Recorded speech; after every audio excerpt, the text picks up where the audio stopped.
Hello and welcome to this video on solving the Apple sequences problem.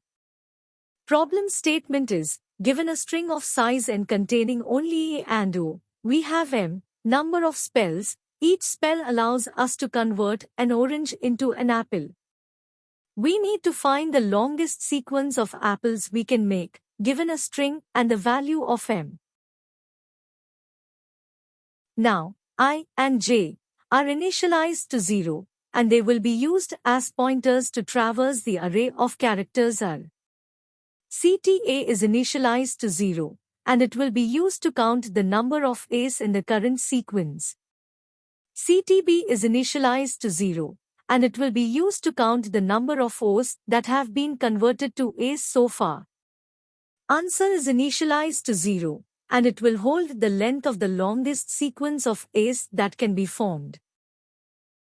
Now, we use a while loop which runs as long as j is less than the length of the string ARR.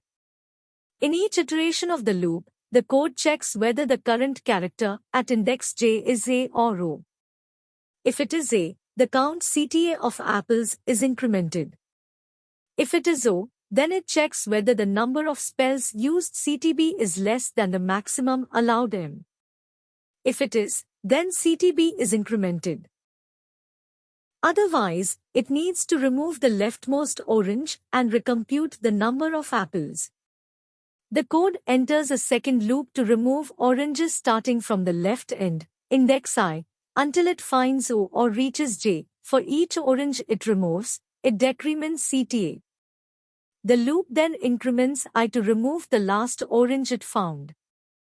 Once the code finishes removing oranges, it computes the maximum length of the sequence so far by adding CTA and CTB. This maximum value is stored in answer. The loop then increments j and continues until it reaches the end of the string. Finally, the code returns the maximum length of the sequence stored in answer. And that's it. With this code, we are able to efficiently find the longest sequence of apples. I hope this tutorial was helpful, and if you have any questions, feel free to ask in the comments. Thank you for watching.